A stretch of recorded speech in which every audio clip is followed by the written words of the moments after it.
नमस्कार दोस्तों, कैसे हैं आप लोग। स्वागत है आपका इस यूट्यूब चैनल पर। दोस्तों, भारतीय राज्य व्यवस्था एवं संविधान, ये जो क्लास है आज वाली, ये इसकी अंतिम क्लास है। ठीक है, पूरी तरीके से आपका भारतीय राज्य व्यवस्था एवं संविधान यानी पॉलिटी एंड कॉन्स्टिट्यूशन ये पूरी तरीके से समाप्त होता है। कोई भी चीज़ मैंने छोड़ी नहीं है। आप बड़ा से बड़ा एग्जाम देंगे तब भी ये क्वेश्चन आपको मिलेंगे और कोई भी क्वेश्चन आपसे नहीं छूटेगा। जो भी मैंने क्लासेस बनाई हैं पॉलिटी के लिए, अगर वो पूरी आप देख लेते हैं, अपने नोट्स बनाते हैं, तो यकीन मानिए कोई भी एग्ज़ाम में बैठें, चाहे छोटा हो चाहे बड़ा हो, क्वेश्चन बाहर नहीं जा सकता। अगर आप कायदे से देखते हैं तो आप मेंस भी लिख सकते हैं। ठीक है, ये मेरी पूरी कोशिश रही है। देखिए, बिना रिस्पांस के मैंने पूरी क्लासेस दे दी हैं और मेरे हिसाब से ये बहुत बड़ी गलती कर दी थी मैंने कि मैंने पॉलिटी को उठाया पढ़ाने के लिए, क्योंकि बिना कोई रिस्पांस के मुझे वीडियो बनाने में कोई रुचि नहीं थी। लेकिन जब मैंने स्टार्ट कर दिया था तो मुझे ख़त्म तो करना ही था। हालांकि ऐसा नहीं है कि मैंने जल्दी जल्दी पढ़ा दिया, बहुत सारी क्लासेस हो चुकी हैं। शायद 84वां वीडियो है, 84वां 25वां वीडियो है, 85वां वीडियो है शायद ये। तो इसका मतलब है कि बहुत सारी चीज़ें मैंने आपको पढ़ाई हैं। ठीक है, लेकिन आगे से अब कोई सब्जेक्ट नहीं उठाऊंगा मैं। हाँ, वीडियो आते रहेंगे। हो सकता है 1 या 2 दिन में या हफ्ते में एक वीडियो आएगा जरूर, क्योंकि यूट्यूब नहीं छोड़ूंगा मैं, वीडियो जरूर आएंगे किसी न किसी टॉपिक पर। लेकिन यह है कि अब जो है कोई टॉपिक नहीं उठाने वाला। हालांकि मैं ज्योग्राफी सोच रहा था कि जैसे ही पॉलिटी खत्म हो जाएगी ज्योग्राफी को स्टार्ट किया जाएगा, लेकिन आपका रिस्पांस बिल्कुल भी नहीं मिला। ठीक है, ये बातें मैं उनके लिए कह रहा हूँ जो हो सकता है भविष्य में मेरा कोई वीडियो वायरल होगा तो शायद उसको ये देखने में शायद वो देखेगा तो मेरी बात को समझेगा। ठीक है, तो यहाँ पर जो 21 और आज क्या पढ़ना है, भाग 22 भाग 21 पढ़ेंगे पहले हम लोग, और इसी में देख लेंगे भाग 22। तो अनुच्छेद कहाँ से कहाँ तक है? अनुच्छेद इसमें 369 से 92 तक है। अब 92 तक अनुच्छेद है, लेकिन हम लोग ये नहीं पढ़ेंगे। ठीक है, ये बिल्कुल काम की चीज़ नहीं है। हम लोग इसमें देखेंगे क्या, हम लोग देखेंगे 371 से देखेंगे 371 ए और 371 जे तक। ठीक है, ये देखेंगे हम लोग। तो इसमें क्या दिया गया है? इसमें दिया गया है अस्थायी संक्रमणकालीन और विशेष उपबंध। किसके लिए है भाई? राज्यों के लिए। तो यहाँ पर देख लो, राज्यों के लिए अस्थायी संक्रमणकालीन, ठीक है, विशेष उपबंध। कुछ राज्यों में सीटें कितनी हैं, ठीक है, कैसे क्या है, तो वहाँ उसके लिए कुछ विशेष उपबंध किए गए हैं। तो आओ यहाँ पर कौन कौन से राज्य देखने हैं वो देख लो। नंबर 1 तो देखना है महाराष्ट्र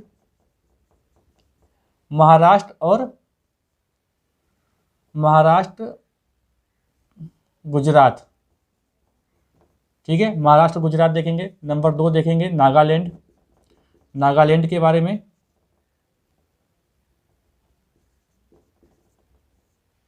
नंबर 3 देखेंगे असम। नंबर 4 देखेंगे मणिपुर। नंबर 5 आंध्र प्रदेश और तेलंगाना एक साथ है। आंध्र प्रदेश, तेलंगाना। फिर छठा है सिक्किम। 7वां है मिजोरम। 8वां है अरुणाचल प्रदेश। 9वां है गोवा और 10वां राज्य है कर्नाटक। दिख रहा है ना यहाँ तक? ठीक है, ये कर्नाटक। देखिए, जब क्वालिटी की बात थी, ठीक है, जब आप लोगों ने कहा क्वालिटी, तो मैंने नया स्मार्टफोन लिया, उससे कोई रिस्पांस नहीं मिला। और क्वालिटी की अगर बात करते हैं तो आपके जो यूट्यूब होता है ना, यूट्यूब पर आप देखते होंगे, यहाँ पर जो कोने में है आपको दिख रहा होगा कि 3 डॉट रहते हैं, वहाँ पर क्वालिटी बढ़ाने का एक ऑप्शन होता है। तो आप लोग अगर 240 पर देखते हैं भाई तो शायद क्वालिटी अच्छी ना हो, लेकिन आप 360 पर देख सकते हैं, 480 पर देख सकते हैं, 720 पर देख सकते हैं। अपनी भी आप खुद भी क्वालिटी बढ़ा सकते हैं। ऐसा नहीं है कि आप मेरे पे डिपेंड करते हैं। अब मेरा वीडियो मैंने बिल्कुल HD पे अपलोड किया है वीडियो, तो कुछ लोगों में 1050 होता है, क्या होता है, उस पर भी शो करेगा, जिसमें HD सपोर्ट करता है वीडियो। बाकी में 720 तो होता ही है, तो उस पर देख लेते, वहाँ पर क्वालिटी बढ़ जाती। इसमें मुझसे कहने की क्या ज़रूरत थी। तो तो देखो ये राज्य जो मैंने लिखे हैं ना क्रम के, ये इसी क्रम के अनुसार पढ़ने हैं क्योंकि संविधान संशोधन हुए थे कुछ, तो उसके अनुसार है। तो यहाँ पर जो आर्टिकल है ना, जैसे आर्टिकल की 371, तो महाराष्ट्र और गुजरात में 371 के हिसाब से, फिर आगे देखो A B C D E, इसी में है F G H I J। ठीक है, अभी इसको मैं रफ करता हूँ तो बताता हूँ आखिर क्या चीज़ें हैं इसमें। तो राज्यों के लिए विशेष उपबंध है, कुछ राज्य ऐसे भी हैं जहाँ पर कुछ विशेष उपबंध किए गए हैं, विशेष व्यवस्था की गई है, उसके बारे में पढ़ना है, सिंपल सी बात है। और फिर भाग 22 भी आज की क्लास में देख लेंगे। ठीक है, चलिए तो इसको रफ करूँ, मैं यहाँ से पूरा रफ कर देता हूँ कि यहीं से पढ़ाना है मुझे। तो आप लोगों ने तो बिल्कुल भी प्यार नहीं दिया और कोई बात नहीं है, तो आज थोड़ा सा मुझे जो है हल्कापन महसूस हो रहा है कि यार चलो ठीक है, अब कम से कम सरदर्द खत्म हुआ, क्योंकि इसके चक्कर में कभी कभी खाना भी डिस्टर्ब हो रहा है, नींद भी डिस्टर्ब हो रही है, क्योंकि ये सब क्लासेस बड़ी जिम्मेदारी होती है। सोचो बिना रिस्पांस की इतनी बड़ी रिस्पॉन्सिबिलिटी, अगर सोचो थोड़ा भी रिस्पांस मिल जाता तो कितनी बड़ी रिस्पॉन्सिबिलिटी होती, लेकिन सब चलिए। तो देखो 371 में क्या है, आर्टिकल 371 में देखो क्या है, यहाँ पे बहुत सारी चीज़ें मैं समझाऊंगा, कुछ चीज़ें लिखूंगा। ठीक है, 371 ये किसके लिए है, ये महाराष्ट्र और गुजरात के लिए है। ये दोनों राज्य के लिए क्यों है भाई, देखिए जब संविधान बना था हमारा तब महाराष्ट्र और गुजरात एक ही था, तब इसको बम्बई जो है बम्बई राज्य के नाम से जानते थे इसको। 1960 में ये अलग किए गए थे, तब से चला आ रहा है ये। ठीक है, पहले महाराष्ट्र और गुजरात एक ही थे, तब बम्बई राज्य के नाम से जानते थे इसको, बॉम्बे प्रेसिडेंट इसे बोलते थे। तो फिर ये अलग कर दिया गया 1960 में, गुजरात में गुजराती, महाराष्ट्र में मराठी भाषाओं के आधार पर हो गया था। ठीक है, भाषा के आधार पर। तो इसमें क्या बताया गया है, इसमें जो राष्ट्रपति हैं, पहला पॉइंट ये है, देखो इसमें जो राष्ट्रपति हैं वो राज्यपाल को विशेष अधिकार देते हैं। राष्ट्रपति राज्यपाल को अधिकार देते हैं।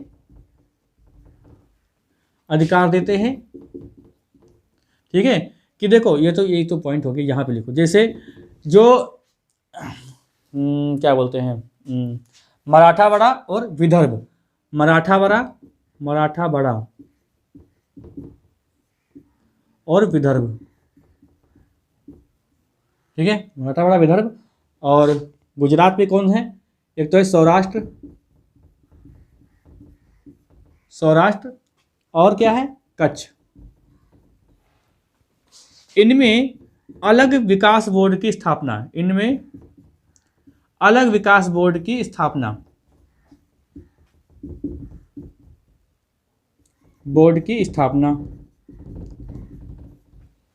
क्या है, अलग विकास बोर्ड की स्थापना की बात की गई। अब मराठावाड़ा और विदर्भ, इनमें अलग विकास बोर्ड की स्थापना का मतलब यह हुआ कि बाकी तो विकास बोर्ड की स्थापना की ही जाएगी, लेकिन इनके लिए अलग। अब ये जो मराठावाड़ा है, मराठावाड़ा, इसमें क्या है कि मराठावाड़ा विदर्भ में क्या है कि ये महाराष्ट्र के क्षेत्र हैं, जिले नहीं है।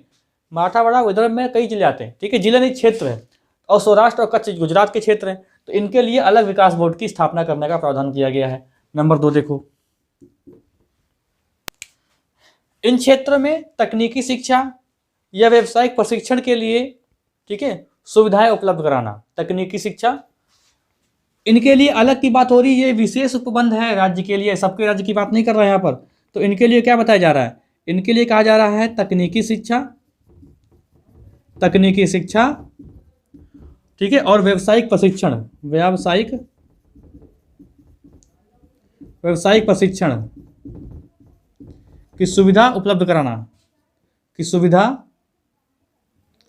की सुविधा उपलब्ध कराना, ये राज्यपाल का भैया काम है। ठीक है, तो ये क्या है, ये महाराष्ट्र और गुजरात के लिए एक विशेष उपबंध जो 371 के तहत आता है। फिर आगे जो राज्य दिए हैं इसमें संविधान संशोधन के द्वारा जोड़ा गया है, जो आगे राज्य आए हैं। ठीक है, तो इसको मैं रफ करूं, पहले इसका आप स्क्रीनशॉट ले लो। अब देखते हैं नागालैंड में क्या चीज़ है। देखो नागालैंड के बारे में जो विशेष उपबंध किए गए थे वो जोड़े गए थे बाद में संविधान संशोधन। तो यहाँ से बहुत सारे क्वेश्चन निकल के आते हैं। पहली बार तो नागालैंड लिख लेते हैं यहाँ पर, नागालैंड विशेष उपबंध, ये 13वां संविधान संशोधन था। 13वां संविधान, मैं सिर्फ संशोधन लिख रहा हूँ। सन आपसे जरूर पूछेगा, 1913 1962। ये 13वां संविधान संशोधन के तहत क्या है 1962 में। इसमें क्या बताया गया कि जो संसद द्वारा बनाए गए जो कानून है उसमें बहुत सारे कानून जो हैं वो लागू वहाँ पर नहीं होंगे। ठीक है, देखो क्या है कि संसद द्वारा बनाए गए, नंबर 1 क्या है कि संसद द्वारा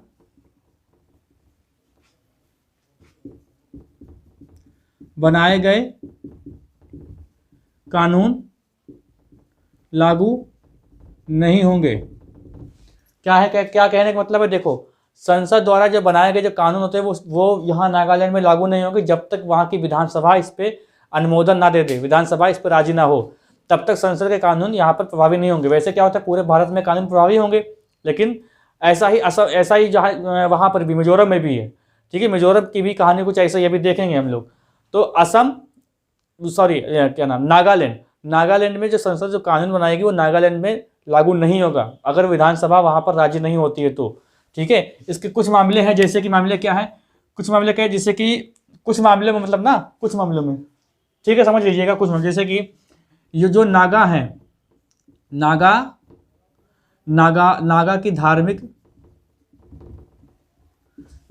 प्रथा और सामाजिक प्रथा के संबंध में कोई कानून बनता है तो लागू नहीं होगा। सामाजिक प्रथा,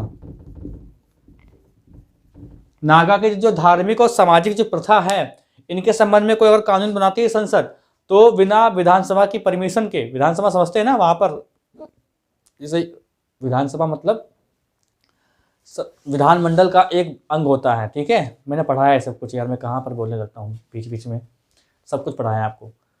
तो विधानसभा जब तक राजी नहीं होगी तब तक संसद का कानून वहाँ पर लागू नहीं होगा। एक तो मामला ये हो गया।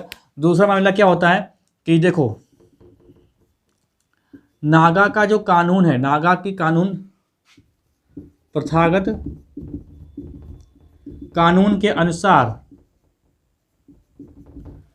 अनुसार जो दांडिक मामले हैं, दांडिक और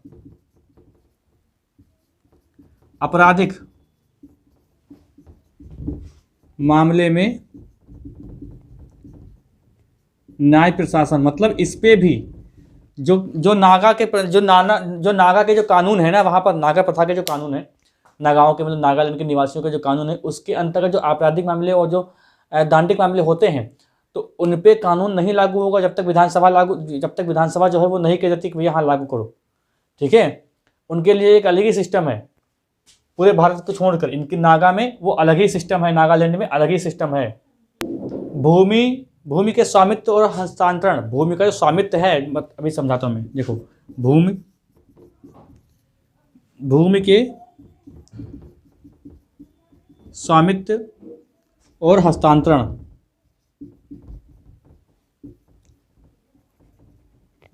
देखो संसद वहाँ की भूमि को नहीं अपना सकती, भूमि जो है अपने अंडर में नहीं ले सकती है।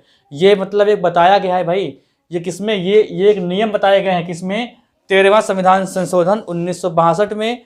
ठीक है, अरे हाँ ये जोड़ा गया है 371A में। ठीक है, ये आर्टिकल याद रखना, 371A में किसका वर्णन है तो आपको लगाना है नागालैंड। ठीक है, नागालैंड लगाना है। तो यहाँ पर क्या है कि भूमि के स्वामित्व और नागा के जो अपने कानून है उसमें हस्तक्षेप नहीं होगा, नागालैंड के कुछ निवासी उनके अपने प्रथाएं अपने कानून है उसमें हस्तक्षेप नहीं होगा। ठीक है, उसमें हस्तक्षेप नहीं होगा। अब देखो राज्यपाल को ये अधिकार, अच्छा ये पॉइंट आप चाहो तो लिख लो, राष्ट्रपति राज्यपाल को ये विशेष अधिकार देते हैं कि वहाँ पर जो है नागालैंड में कानून व्यवस्था बनाए रखें। नागालैंड के कुछ लोग काफ़ी उपद्रवी थे। ठीक है, तो उनके मतलब उनको संभालने के लिए राज्यपाल जो है, राज्यपाल को यह अधिकार दिया था राष्ट्रपति ने कि वहाँ पर विशेष कानून की व्यवस्था करें। ठीक है, इसमें जो वहाँ का मंत्रिमंडल है उससे पूछने की आवश्यकता नहीं है, अपने स्वविवेकी अधिकार है आपके पास, तो आप जो भी कानून चाहें बना सकते हैं, बस वहाँ पे उपद्रव ना हो। ठीक है, ये एक बात और है, नागालैंड का एक जिला है त्वेनसांग, नागालैंड का जिला है त्वेनसांग। यहाँ पर क्या है, ये आपसे क्वेश्चन बन सकता है, त्वेनसांग कहाँ का जिला है, तो ये इसलिए फेमस है। ठीक है, इसलिए पढ़ते हैं इसको, त्वेनसांग जिला नागालैंड का है। इसमें राज्यपाल जो है 35 सदस्यों की समिति का गठन कर सकते हैं, या गठन करते हैं। ठीक है, तो नागालैंड के बारे में आपको इतना पता होना चाहिए। अब मैंने बताया कौन कौन से क्वेश्चन हो सकते हैं कि नागालैंड का प्रावधान किस मतलब विशेष उपबंध किस आर्टिकल में, 371A में है, और किस संविधान संशोधन के तहत हुआ था, तो 13वां संविधान संशोधन 1962 में हुआ था। ठीक है, समझ में आ गया आपको? तो इसको रफ करते, इसका आप स्क्रीनशॉट चाहे तो ले लो। देखो अब 371B में असम के बारे में कुछ विशेष प्रावधान किए गए हैं, और आर्टिकल है 371B, संविधान संशोधन हुआ था, कब हुआ था? ये 22वां संविधान संशोधन, ये असम से संबंधित है। ठीक है, तो असम पहले इसे लिखो आर्टिकल आप बी लिख लो, बी। ठीक है, बी आर्टिकल है 371B, किसके लिए है? असम के लिए है ये। ठीक है, असम के लिए है। संविधान संशोधन कब हुआ था? ये हुआ था 1969 में हुआ था, 13वां संविधान संशोधन। 13वां तो पढ़ लिया हम लोगों ने, 22वां संविधान संशोधन।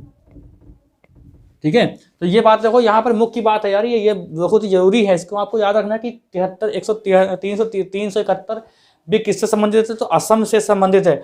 तो यहाँ पर राज्यपाल को यह अधिकार दिया गया है कि जो विधानसभा के जो जनजातीय क्षेत्र के लोग जिसमें विधानसभा में हैं, तो उनको लेके कुछ एक समिति का गठन कर सकते हैं, वहाँ पर देख रेख करने के लिए, वहाँ की जो प्रथाएं हैं उनको समझने के लिए।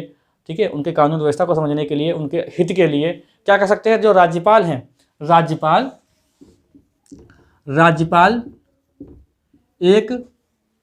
जो होते हैं एक समिति का गठन कर सकते हैं, समिति का गठन करेंगे। कौन से सदस्य होंगे? जो विधानसभा में उस जनजातीय क्षेत्र के लोग जो विधानसभा में चुन के आए हैं, उन्हीं सदस्यों को लेके एक जो है परिषद का गठन कर देंगे, परिषद या समिति का गठन कर देंगे। अब देखो, कोई जरूरी नहीं है कि सदस्य चुन के आए हो वही, जो राज्यपाल हैं अपने विवेक से वो किसी भी सदस्य मतलब कोई भी सदस्य को लेके वो एक समिति का गठन कर सकते हैं, ये बताया गया है इस आर्टिकल में। लेकिन मुख्य रूप से कौन होंगे?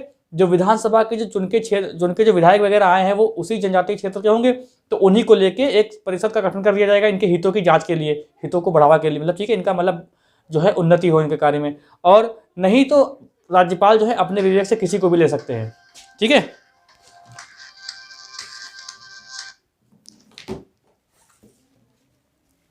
राज्यपाल किसी को भी ले सकते हैं। चलिए अब आते हैं हम लोग 371C में।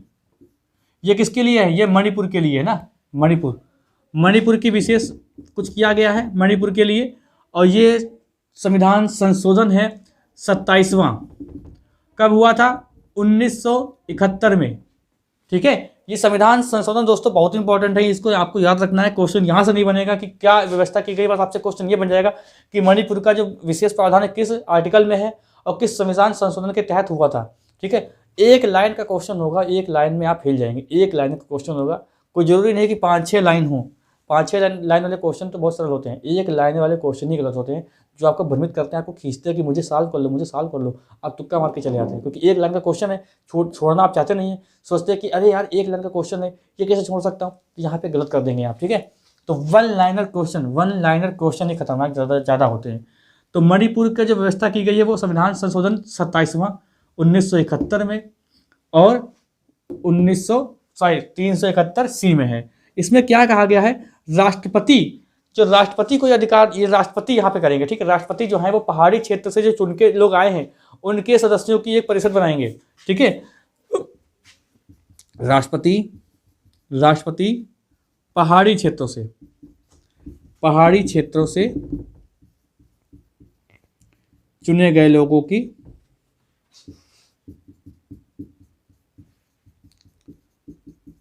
परिषद का गठन करेंगे। ठीक है, और राष्ट्रपति के पास ही ये अधिकार रहेगा कि मणिपुर में कौन कौन से पहाड़ी क्षेत्र हैं। बाकी राज्यपाल जो है वो पहाड़ी क्षेत्रों से जुड़े जो मामले होते हैं उनकी वार्षिक रिपोर्ट देंगे राष्ट्रपति को, जो राज्यपाल होते हैं। ये बताया गया है मणिपुर के लिए। ठीक है, इसका आप स्क्रीनशॉट ले लो, आगे चलते हैं। देखो अब पढ़ेंगे हम लोग आंध्र प्रदेश और तेलंगाना। आंध्र प्रदेश तेलंगाना एक क्यों किया गया? क्योंकि जब ये संविधान बना था तब ये एक ही थे, ये तो 2014 में अलग हुए हैं ना, तो अभी भी प्रावधान जो है वो इन्हीं दोनों के लिए हैं वो। ठीक है, तो देखो आर्टिकल 371D किसके लिए है? ये ये संविधान संशोधन कौन सा है भाई, ये तो जानो, ये 32वां संविधान संशोधन है, ठीक है। कब हुआ था ये? 1973 में हुआ था। ये ध्यान रखना है आपको। किसके लिए? आंध्र प्रदेश और इसके लिए तेलंगाना के लिए है। तेलंगाना पहले ये एक ही थे, इसलिए अब ये अलग अलग कर दिए गए। इसका मतलब ये नहीं कि इनके कानून अलग हो जाएंगे। इसमें क्या बताया गया है? इसे बताया गया है कि जो राष्ट्रपति है, राष्ट्रपति को ये अधिकार दिए, राष्ट्रपति का कर्तव्य अधिकार है कि वो इन जो तेलंगाना आंध्र प्रदेश के रहने वाले जो क्षेत्र के लोग हैं उनको शिक्षा और रोजगार का अवसर प्रदान करवाना, ये राष्ट्रपति का कर्तव्य है या अधिकार कह लें, ठीक है। और देखिए, इन क्षेत्रों में से किसी भी क्षेत्र से कोई भी अगर कैंडिडेट होता है तो उसको शिक्षा के क्षेत्र मतलब कहीं भी एडमिशन वगैरह में जो वरीयता दी जाएगी वो कौन निर्धारित करेगा? वो राष्ट्रपति निर्धारित करेगा। अब मैं जो बोल रहा हूँ उसको सुन लीजिए, है ना। बहुत सारी बातें होती है जो बोलने से ही क्वेश्चन आपको सब आपके फंस जाते हैं। देखो एक अच्छा टीचर जो होता है वो क्या करता है कि जब कभी आप वनडे एग्जाम की क्लास ले रहे होंगे तो जो बातें मेंस की होंगी ना वो आपको समझा देगा। अगर आप पीसीएस की क्लास ले रहे होंगे तो जो बातें वो बोलता है वो आपको लिखवा भी देता है। तो वहाँ पर बोलता और लिखता दोनों है वो। वैसे क्या होता है कि कोई अगर किसी ने क्वेश्चन कर लिया, सर ये ऐसा कैसे, ऐसा सर वहाँ पर जो वरीयता दी जा रही है शिक्षा की वो कौन निर्धारित करेगा? तो ये क्वेश्चन मेंस का हो जाएगा, ठीक है, ऐसा समझो। तो आंध्र प्रदेश तेलंगाना में क्या है कि वहाँ के जो क्षेत्र हैं राष्ट्रपति जो हैं वो राष्ट्रपति शिक्षा व रोजगार का अवसर प्रदान करेंगे,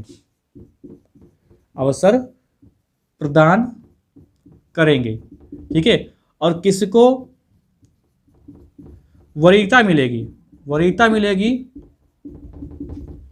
इसका भी निर्धारण जो है वो कौन करेगा? राष्ट्रपति ही करेंगे। राज्यपाल का यहाँ पर कोई काम नहीं है, ठीक है। एक प्रशासनिक अधिकरण की स्थापना कर सकते हैं। प्रशासनिक अधिकरण मैंने आपको पढ़ाया था मैंने पूरा आपको। प्रशासनिक प्राधिकरण ये एक न्यायालय होता है, स्थापना कर सकते हैं या करेंगे, कुछ भी लिख लो, करेंगे, ठीक है। तो प्रशासनिक प्राधिकरण की स्थापना यहाँ पर किसको वरीयता दी जाएगी, ये कौन निर्धारित करेगा? ये करेंगे राष्ट्रपति, ठीक है, ये राज्यपाल नहीं करेंगे। और शिक्षा और रोजगार का अवसर प्रदान करने का जो कर्तव्य या ड्यूटी किसकी है? वो राष्ट्रपति की है। अच्छा, इसी के साथ एक और चीज़ देख लो, ये जो आर्टिकल जो 371E है ये किसके लिए? ये आंध्र प्रदेश के लिए है, आंध्र प्रदेश, ठीक है, ये आंध्र प्रदेश के लिए। इसमें यह बताया गया कि संसद द्वारा कानून बनाकर, ठीक है, संसद द्वारा कानून बनाकर एक केंद्रीय विश्वविद्यालय की स्थापना इसमें की जा सकती है। ये कोई संविधान संशोधन का मामला नहीं है, लेकिन हाँ सीरीज वाइज पढ़ रहे हैं तो डी हो गया तो ई भी तो पढ़ेंगे, तो इसलिए आंध्र प्रदेश को भी देखा। हाँ, तो यहाँ पर क्या हुआ कि यहाँ पर संसद द्वारा कानून बनाकर एक केंद्रीय विश्वविद्यालय की स्थापना की जा सकती है आंध्र प्रदेश में। ये आर्टिकल 371E में बताया गया है। इसका आप स्क्रीनशॉट लो, आगे चलते हैं। देखो अब देखते हैं हम लोग सिक्किम देख लें। हाँ, सिक्किम देखेंगे। देखो आर्टिकल 371F ये सिक्किम के लिए है, और सिक्किम के लिए है तो इसका आर्टिकल देखो, याद रखना है आपको। सिक्किम का एक आर्टिकल पूछा जाता है आपसे अक्सर। सिक्किम ये 371F है जो संविधान संशोधन हुआ था। ये कौन सा हो गया? 36वां संविधान संशोधन कब हुआ था? 1975 में, ठीक है। इसमें सिक्किम में ये बताया गया कि जो सिक्किम की विधानसभा सीटें हैं वो 30 रहेंगी, ठीक है। 30 विधानसभा सीट इसके अंतर्गत आती हैं। 30 विधानसभा। सिक्किम पहले भारत का हिस्सा नहीं था, इसको बाद में मिला लिया था। सिक्किम एक स्वतंत्र हिस्सा था, इसीलिए चीन इस पर जो है आए दिन कोई ना कोई विवाद करता है कि ये सिक्किम जो है भारत में कैसे चला गया, ठीक है। तो विधानसभा और एक लोकसभा सीट, पूरे सिक्किम को एक लोकसभा का संसदीय क्षेत्र माना गया है, ठीक है। अच्छा, यहाँ पर एक चीज़ देखो, जब पहली बार चुनाव हुए थे ना 1975 में, तो वहाँ पर जो एक मतलब लोकसभा का जो चुनाव होता है तो वहाँ पर क्या होता है कि आम जनता वोट करने जाती है। तो यहाँ पर आम जनता ने वोट नहीं किया था, यहाँ पर विधानसभा के जो सदस्य थे उन्होंने ही चुना था एक लोकसभा का सदस्य, लोकसभा का जो सांसद होता है। तो यहाँ पर एक चीज़ आपको ध्यान रखनी है, 30 विधानसभा सीट इसके अंतर्गत आती हैं और एक लोकसभा का पूरा सिक्किम पूरा एक ही लोकसभा का संसदीय क्षेत्र है, ठीक है। और यहाँ पर जब पहली बार चुनाव हुआ था तो आम जनता ने वोट नहीं किया था। किसने वोट किया था? विधानसभा के सदस्यों ने वोट किया था, वही उन्होंने ही चुना था, ठीक है। अब देखो यहाँ पर एक चीज़ और है, एक संसद को यहाँ पर अधिकार मिला है, संसद का अधिकार है, संसद का अधिकार क्या है कि देखो सिक्किम के बहुत सारे अनुभाग हैं, ठीक है, वहाँ पर उनके अनुभागों में जो रहने वाले जो जनजातीय क्षेत्र है तो उसमें जो मतलब जो नीचे वर्ग के लोग हैं या निम्न वर्ग के लोग हैं, तो उसमें क्या है कि उनके हितों के लिए संसद ये कानून बना सकती है कि विधानसभा में ज़्यादा से ज़्यादा उन्हीं से संबंधित लोग आएँ। समझ रहे कि नहीं? देखो ये संसद को अधिकार है, विधानसभा को नहीं। संसद को ये अधिकार, देखो संसद विधानसभा जब बताता हूँ मैं अधिकार है, या राष्ट्रपति को अधिकार है, राज्यपाल को अधिकार है, तो ये इंपॉर्टेंट हो जाता है। इसको आप हल्के में मत लिया करो, क्योंकि आप पढ़ क्या रहे हो राज्य, लेकिन यहाँ पर अधिकार किसका आ गया है? संसद का। तो संसद का यह अधिकार है कि विधानसभा में ऐसे सदस्यों का चुनाव, ज़्यादा चुनाव हो जो उन्हीं से लोगों से जुड़े हुए हैं, जमीनी लोगों से जुड़े हुए हैं, ठीक है, उनकी प्रॉब्लम को समझते हैं, ऐसे लोग चुन के आए। ये संसद का अधिकार है, संसद द्वारा, ठीक है। आते हैं अब अगला कौन सा है? क्या है? मिजोरम में देखिए कहानी नागालैंड जैसी है। मिजोरम ये कौन सा संविधान संशोधन था? 36वां था, ये 53वां और 1986 की बात है ये, ठीक है, 1986 की।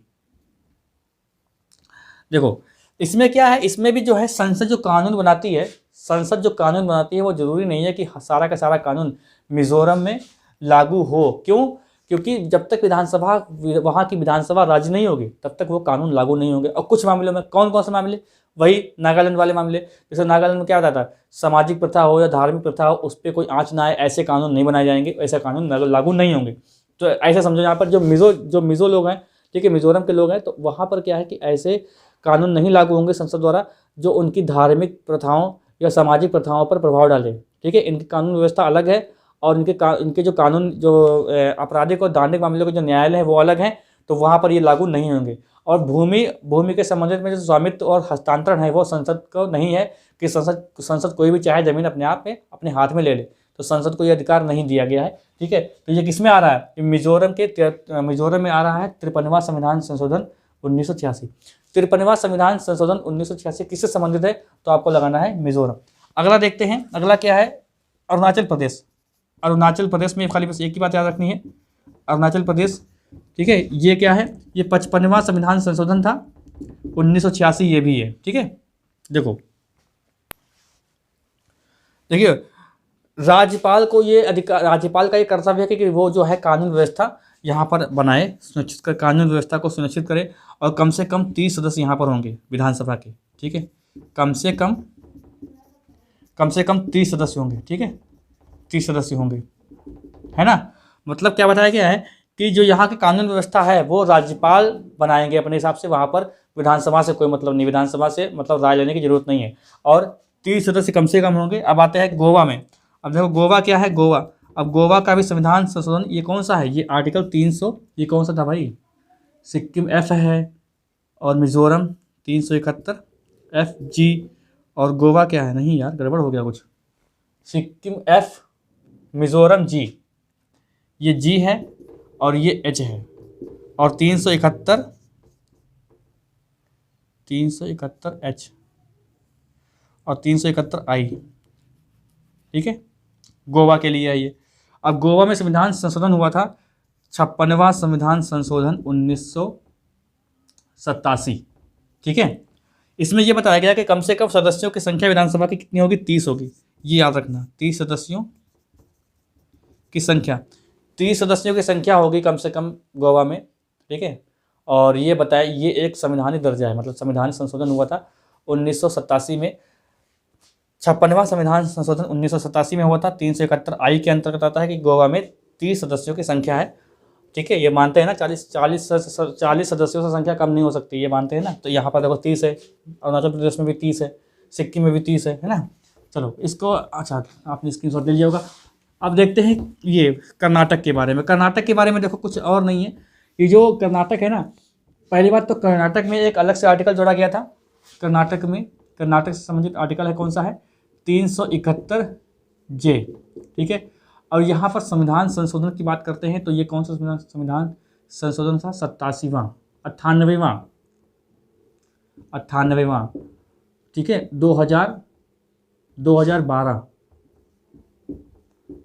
इसमें ये बताया गया है, देखो इसमें ये बताया गया है कि राष्ट्रपति को यह मतलब अधिकार दिया गया कि वो राज्यपाल को भी अधिकार दे, राज्यपाल को ये शक्ति प्रदान करे, ठीक है, कि वो जो कर्नाटक और हैदराबाद से जो मिले हुए क्षेत्र हैं ठीक है। कर्नाटक के जो ज़िले हैं, छः ज़िले हैं, वो हैदराबाद से मतलब हैदराबाद के क्षेत्र में आते हैं। तो वहाँ पर एक अलग विकास बोर्ड की स्थापना करें। ठीक है। तो हैदराबाद और कर्नाटक, हैदराबाद और कर्नाटक के लिए अलग विकास बोर्ड की स्थापना करें। विकास बोर्ड की ये राज्यपाल का कर्तव्य होगा, स्थापना करें। देखो मतलब पूरे में नहीं, जो कर्नाटक के कुछ जिले हैं वो हैदराबाद में आते हैं, तो वहाँ पर क्या है कि हैदराबाद और कर्नाटक में कुछ क्षेत्र ऐसे हैं जिन पे अलग विकास बोर्ड की स्थापना राज्यपाल करेंगे, और उस विकास बोर्ड की जो स्थापना की गई उसकी रिपोर्ट, ठीक है, उसकी रिपोर्ट देंगे राष्ट्रपति को राज्यपाल हर वर्ष। ठीक है। मतलब जो राज्यपाल हैं वो विकास बोर्ड का संचालन कैसे हो रहा है इसके लिए क्या करेंगे, हर वर्ष राष्ट्रपति को अपनी रिपोर्ट देंगे, तो ये विकास बोर्ड बनाया जाएगा। ठीक है। शिक्षा के क्षेत्र में जो है आरक्षण दिया जाएगा, शिक्षा के क्षेत्र में आरक्षण दिया जाएगा। चौथा पॉइंट ये है कि सरकारी क्षेत्र में आरक्षण दिया जाएगा, सरकारी क्षेत्र में आरक्षण दिया जाएगा। ये काम है, ये मतलब किसके अंतर्गत है, ये 371 जे के अंतर्गत है, जो 98वां संविधान संशोधन 2012 में हुआ था। ठीक है। चलिए ये आपका पूरा होता है। अब देखते हैं हम लोग भाग 22, अंतिम भाग देखेंगे। ठीक है। 393, 94, 95 तीन आर्टिकल देखेंगे हम लोग। चलिए स्टार्ट करते हैं। इसको रफ करूँ मैं।